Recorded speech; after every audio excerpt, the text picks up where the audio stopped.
Olá pessoal, tudo bem? Sejam bem-vindos a mais uma conversa aqui com vocês. Hoje a gente vai falar sobre coisas importantíssimas, o seu entendimento vai ficar completamente renovado, você vai entender o que está em jogo, o que está acontecendo no mundo hoje e isso vai dar para você o poder do conhecimento. A gente sabe que conhecimento é poder e a Bíblia mesma já nos ensinava que o povo se perde porque lhe falta o conhecimento. É exatamente isso, inclusive logo nesse início faço aquele convite de sempre para você trazer aí o seu like. Você sabe que quando você dá o seu like a plataforma entende que você está gostando do conteúdo e manda para mais pessoas, e também quando você dá o like a plataforma entende que você está gostando do conteúdo e continua mandando conteúdo para você. Então é muito importante você dar o like aí para receber todas as novidades, tá bom? Claro que é muito importante também você se inscrever no canal. Quando você se inscreve no canal, a plataforma entende que você está gostando do conteúdo e manda para mais pessoas, tá? E também manda para você também. Perfeito? Então, pessoal, eu posso dizer, sem receio de estar falando bobagem, que numa determinada cidade, lá nos Estados Unidos, o apocalipse já começou. E isso vai servir de alerta para você, onde quer que você esteja, no planeta Terra. Você vai precisar entender as ideias, conceitos, propostas e planos que estão por trás disso que eu vou falar para você agora. Para isso eu quero me reportar a uma notícia agora do dia 11, ou seja, ontem, segunda-feira, que trouxe aí uma surpresa, um espanto para muitas pessoas. Você já ouviu falar numa cidade chamada Pittsburgh, na Pensilvânia? Essa cidade chamada Pittsburgh, ela criou uma novidade curiosíssima. E essa novidade curiosíssima, na minha opinião, é um prenúncio do apocalipse para o mundo inteiro. Por quê?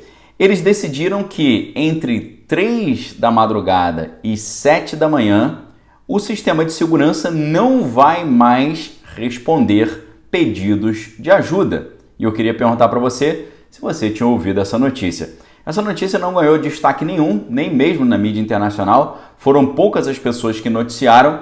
Entre esses poucos, o Daily Wire, que eu não sei se você sabe, é comandado pelo Ben Shapiro, né? Aquele famoso defensor, né, da visão de mundo mais conservadora. Então, o que eles decidiram nessa estranhíssima novidade? Eles decidiram que o sistema de segurança não vai responder mais certas chamadas entre 3 e 7 da manhã, como chamadas de furtos, chamadas de pessoas sendo importunadas, chamadas também ali de confusões familiares e também alarmes de furtos. Entre 3 da madrugada e 7 da manhã não haverá ninguém para ajudar as pessoas em várias estações. Então, boa parte da cidade vai ficar completamente deserta, desprovida de pessoas para atender essas chamadas. Isso aí é realmente um negócio impressionante. Inclusive, eu já gostaria de saber sua opinião sobre isso. O que você achou disso? Achou interessante? Achou complicado? Coloca aí no comentário, tá? E é claro que eles vão dizer, não, mas fique tranquilo, porque apesar da gente não atender esse tipo de chamada nesse período, eles só vão atender chamadas se tiver uma coisa acontecendo naquele momento e tiver ali um nível de periculosidade muito grande. Mas eles estão dizendo que as pessoas não precisam ficar preocupadas porque, nesse momento, eles instalaram cabines telefônicas, onde a pessoa vai poder pedir uma ajuda. Se for uma ajuda desse tipo que eu falei, eles não vão responder, mas as pessoas, segundo eles, podem ficar tranquilas porque esses pedidos vão ficar registrados, ok? E aí, você conclui pela matéria do Daily Wire, né? Inclusive vou colocar o link aí na descrição do vídeo, ou melhor dizendo, o link aí no chat.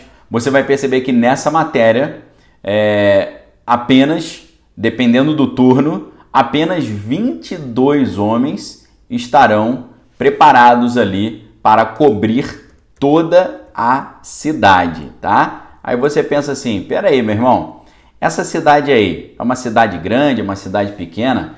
Pessoal, é uma cidade de mais de 300 mil habitantes, tá? Isso são dados um pouquinho atrasados, dados de 2021. Agora, imagina uma cidade com 300 mil habitantes, você não ter na madrugada quase ninguém para ajudar, ter apenas 22 pessoas. É um negócio realmente uma doideira, tá? Simplesmente uma doideira. O ideal para cobrir toda a cidade seriam 900 homens trabalhando nesse período da madrugada, mas caiu para 740 apenas durante o dia inteiro. Agora só tem 22, tá? Então, em média, eles tinham 7 homens, por exemplo, na estrada em cada região da cidade. Então, eram cerca de 42 homens em geral para trabalhar a noite toda. Então, o que aconteceu foi que o número de 42 caiu para talvez 22 pessoas apenas para cuidar dessa cidade inteira de mais de 300 mil habitantes. Isso aí, pessoal, infelizmente, tudo indica que será uma tendência global. Já em muitos lugares você vê uma falta de financiamento para o sistema de defesa. Por quê? Eles acham, por um lado, que é muito importante eles deixarem as pessoas fazerem o que quiser. Porque, segundo Michel Foucault, por exemplo, uma sociedade que quer punir todo mundo, isso é errado. Uma sociedade punitiva. E é exatamente inspirado nesse importante filósofo aí, um dos mais citados mundo afora até hoje, apesar dele já ter falecido há muitos anos, é inspirado no trabalho de Michel Foucault que surge essa ideia de não punir, surge essa ideia de não trazer a consequência dos atos. E isso se configura dentro de uma teoria do direito chamada abolicionismo penal. O abolicionismo penal é uma teoria criminológica relacionada à descriminalização, ou seja, à retirada de determinadas condutas da classificação de condutas erradas. E não só a descriminalização, mas também a despenalização. Porque uma coisa é você dizer que uma ação não é mais errada, não é mais ilícita. Outra coisa é você dizer que uma pessoa que realizar determinada ação não será devidamente punida, tá certo? Então, uma coisa é deixar uma ação, retirar essa ação de ser errada, outra coisa é não punir a pessoa se ele fizer essa ação, tá? É um fim da penalização quando na prática de determinadas condutas, ok? Isso aí é baseado numa série de interpretações. Tem uma interpretação estrutural, né, que eles chamam de teoria estrutural historicista do Michel Foucault, tem uma variante mais marxista do Thomas Matheson e tem também uma concepção fenomenológica do Niels Christie e, além disso, também tem outra visão que é a perspectiva fenomenológica do Luc Husmann. E todas essas ideias vão dizer exatamente isso, que isso não deve ser, determinadas condutas não devem ser consideradas erradas. Isso aí atrapalha a pessoa de ter a sua livre vivência, né? Uma sociedade que está sempre podando, está sempre punindo, isso é errado.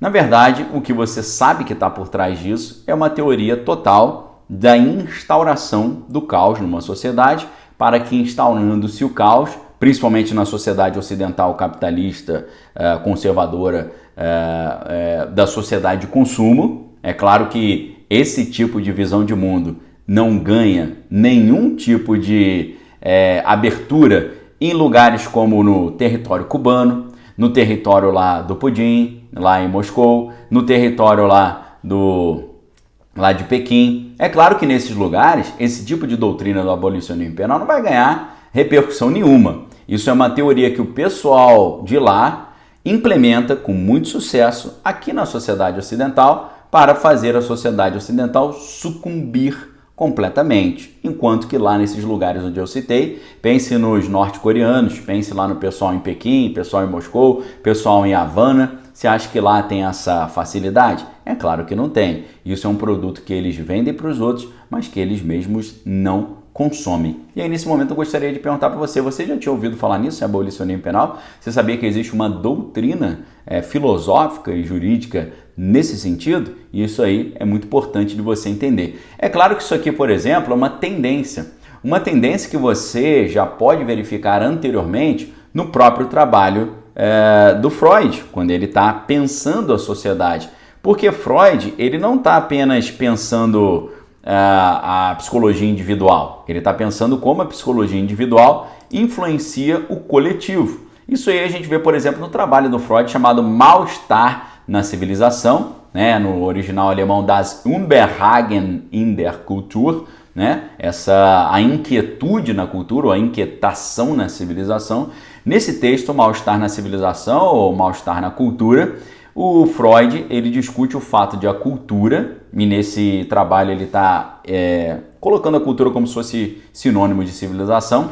Ele diz que a civilização ela produz um mal-estar nas pessoas, porque existe, segundo Freud, uma dicotomia entre os desejos das pessoas, ou os impulsos pulsionais, né? A gente vê Freud falando muito sobre pulso, falando sobre instinto, né? Pulsão, que é a Trieb, e o instinto, instinct. Então ele vai contrapor o instinto e a proibição da realização do instinto, o desejo e a proibição da realização do desejo. Então ele vai colocar uma dicotomia entre a vontade que a pessoa tem de fazer alguma coisa e a proibição que a civilização impõe. Então existe uma dicotomia entre o indivíduo e a sociedade. Para Freud, a sociedade está sempre podando o indivíduo, dizendo para ele, não pode, isso não pode ser feito. É equivalente àquilo que um discípulo de Freud, o Jacques Lacan, depois vai chamar de le nom du père. Le nom du père é uma palavra que pode significar duas coisas, porque em francês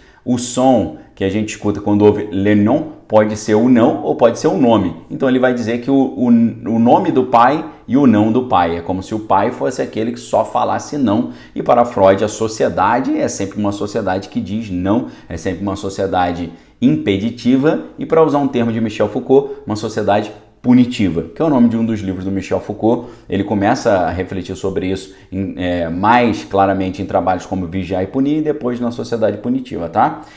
Então, quando você olha o trabalho de Freud, Freud já falava isso, que o homem ele quer fazer coisas, mas a sociedade impede. E isso gera o quê? Um mal-estar na civilização, tá certo? Então, Freud coloca aí uma dicotomia entre o desejo do indivíduo e a expectativa da sociedade, e o livro é considerado aí uma das obras mais importantes de Freud e mais lidas também, tá? E um dos livros mais influentes também nos estudos da psicologia moderna, mas não apenas da psicologia moderna, também dessa área da teoria do direito moderno, porque a gente não pode esquecer também que Michel Foucault ele começa estudando psiquiatria também, buscando essa área da medicina. Então, o Foucault também esboça em outro trabalho a relação entre os elementos dessa teoria da consciência, junto com uma teoria social, num outro texto chamado O Futuro de uma Ilusão. Ele também reflete sobre esses textos aí, lembrando que O Futuro da Ilusão é de 1927 e o Mal-Estar na Civilização é de 1930.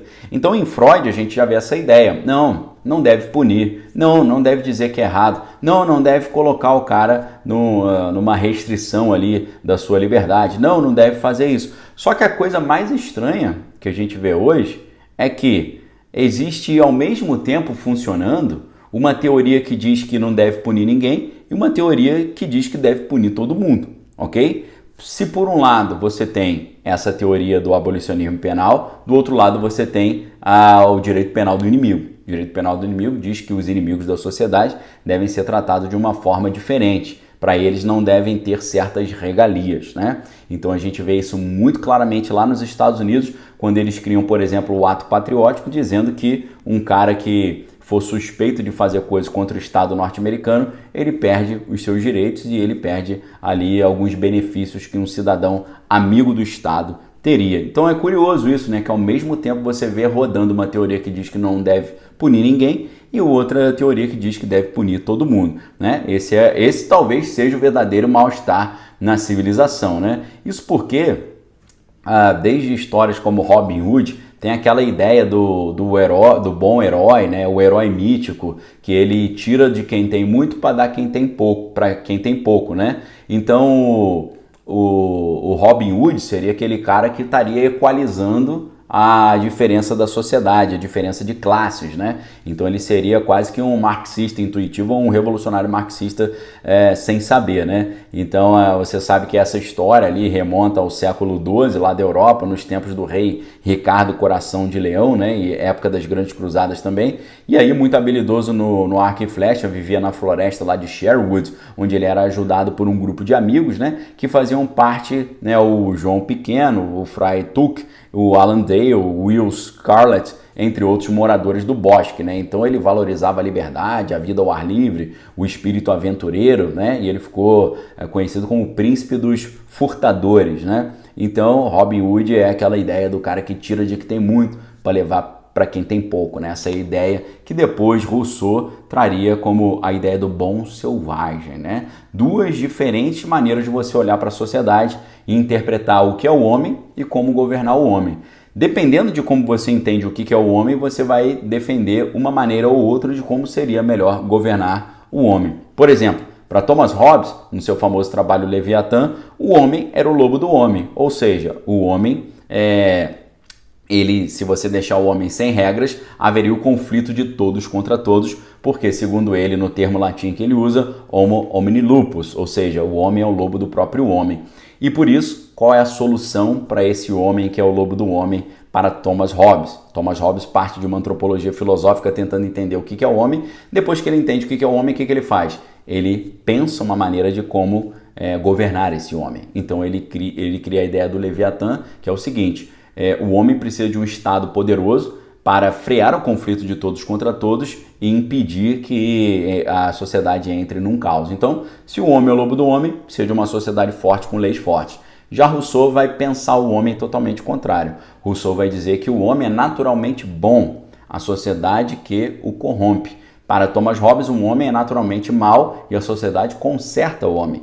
Para Rousseau é o contrário, o homem é naturalmente bom, bom selvagem, a sociedade vai corrompendo o homem. Então, para Rousseau, a melhor coisa que o homem pode fazer é ficar afastado das grandes cidades, viver uma vida de campo ali, e quando ele se organiza numa sociedade, aí que a coisa começa a desandar, porque a sociedade injusta faz um homem ficar injusto. Então, se um homem, segundo Rousseau, faz alguma coisa errada, não é porque ele é do mal, é porque a sociedade é do mal e faz ele ter atitudes consideradas, entre aspas, do mal, apenas para poder garantir o seu sustento. Então você vê que por trás dessas coisas estranhas que a gente vê acontecer no mundo hoje estão teorias filosóficas. É por isso que desconhecer a filosofia está completamente vulnerável a ser enrolado. Inclusive, né, essa história aí que a gente está vendo em Pittsburgh, na Pensilvânia, de que de 3 da madrugada até 7 da manhã ninguém vai atender o telefone quando pedirem ajuda, lembra de um filme que é The Purge, né, que é a noite da confusão, né? Mudei um pouco o nome do filme aqui. Você já viu esse filme, The Purge? Esse filme é aquele em que um dia por ano, durante um período de 12 horas, que é de 7 da noite até 7 da manhã, todo tipo de ação, incluindo as mais escabrosas, são legalizadas, né? E aí o cara pode fazer o que quiser, cada um que se vire. Parece que Pittsburgh, na Pensilvânia, já está colocando esse filme na prática, né? A Pensilvânia, na verdade, parece estar virando uma Transilvânia, né? Aquela cidade em que o Bram Stoker colocou ali a história do Conde Drácula, né? Do Vlad Tepes e tal, né? Lembrando que Transilvânia significa depois da selva, né? Era o que os alemães chamavam de Siebenbürger, né? Que era as 7 cidades que ficavam depois da selva. Só de curiosidade, Pensilvânia vem da ideia de que é a selva do Penn, né? Quem é esse Penn? Penn é o almirante William Penn, que emprestou ao rei da Inglaterra o dinheiro que foi devolvido ao filho na forma de terras para um grupo de Quakers lá nas Américas, né? Então é a selva do Penn, né? Porque foi o William Penn, o almirante, que começou aquela região, né?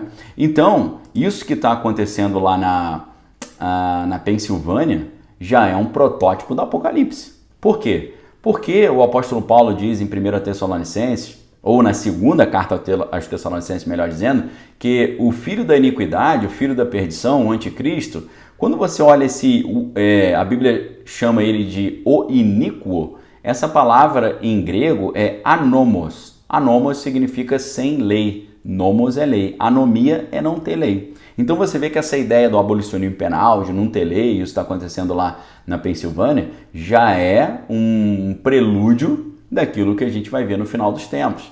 Já tem a ver até com aquilo que Aleister Crowley falava, faça o que você quiser, essa é a lei, não tem limite, né? O amor é a referência, faça o que você quiser, não tem lei nenhuma.